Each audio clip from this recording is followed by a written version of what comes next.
अदृश्य शक्ती त्यांचं हे यश आहे. महाराष्ट्राच्या हे लक्षात आणून द्यावं लागेल ना.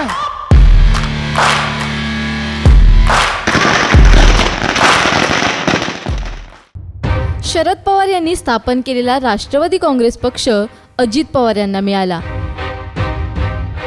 पक्षाचं नाव चिन्ह दोन्ही अजितदादांच्या पदरात पडलं. पण हा निकाल अजितदादा गटाच्या बाजूने कसा लागला, कोणत्या निकषांवर केंद्रीय निवडणूक आयोगाने हा निकाल दिला, हे जाणून घेण्यासाठी हा व्हिडिओ शेवटपर्यंत पहा. उपमुख्यमंत्री अजित पवार यांच्या नेतृत्वाखालील गट हाच खरा राष्ट्रवादी काँग्रेस पक्ष आहे, असा महत्त्वपूर्ण निर्णय निवडणूक आयोगाने मंगळवारी दिला. पक्षाचं नाव आणि घड्याळ हे निवडणूक चिन्ह सुद्धा अजित पवार गटाला देण्यात आलंय. या निर्णयामुळे शरद पवार यांच्या गटाला मोठा धक्का बसलाय. पण कुठल्या निकषांवर हा निकाल अजितदादा गटाच्या बाजूने दिला? निकाल देताना निवडणूक आयोगानं काय म्हटलंय पाहूयात. अजित पवारांचा पक्ष हाच खरा राष्ट्रवादी काँग्रेस पक्ष आहे. पक्षाचं नाव आणि चिन्ह वापरण्याची अजित पवार यांना परवानगी आहे. शरद पवार गटाला स्वतंत्र गट म्हणून मान्यता देण्यात आली. महाराष्ट्रातले 41 आणि नागालँडमधील 7 आमदार अजित पवारांच्या बाजूने आहेत. लोकसभेचे 2 खासदार अजित पवारांच्या बाजूने आहेत. एका खासदारानं दोन्ही बाजूनं प्रमाणपत्र दिले. महाराष्ट्रातल्या 5 आमदारांनी दोन्ही बाजूंनी प्रमाणपत्र दिलं. राज्यसभा निवडणुकीसाठी शरद पवार गटानं चिन्ह आणि पक्षाचं नाव सुचवावं.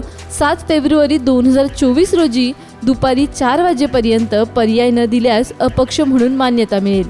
राष्ट्रवादीत पक्षांतर्गत निवडणुका लोकशाही मार्गाने झाल्या नाहीत, असा निष्कर्ष निवडणूक आयोगानं नोंदवलाय. महाराष्ट्रातील 41 आमदार, नागालँडचे 7 आमदार, झारखंडचा 1 आमदार, विधान परिषदेतील 5 आमदार, लोकसभेचे 2 खासदार, राज्यसभेचा 1 खासदार, महाराष्ट्रातील 15 आमदार, केरळमधील 1 आमदार, विधान परिषदेचे 4 आमदार, लोकसभेचे 4 खासदार, राज्यसभेचे 3 खासदार. खरा राष्ट्रवादी काँग्रेस पक्ष कुणाचा या संदर्भातील याचिकेवर काही चाचण्यांनंतर हा निर्णय देण्यात आलाय. यावेळी पक्षाच्या घटनेतील उद्दिष्टांची तपासणी करण्यात आली. पक्षाची घटना, पक्षांमधील संघटना तसंच विधिमंडळ पक्ष पातळीवर नक्की कोणत्या गटाकडून बहुमत आहे याची पडताळणी केल्यानंतर हा निर्णय आयोगानं घेतलाय. निवडणूक आयोगाच्या निकालाला शरद पवार गट सर्वोच्च न्यायालयात आव्हान देणार आहे.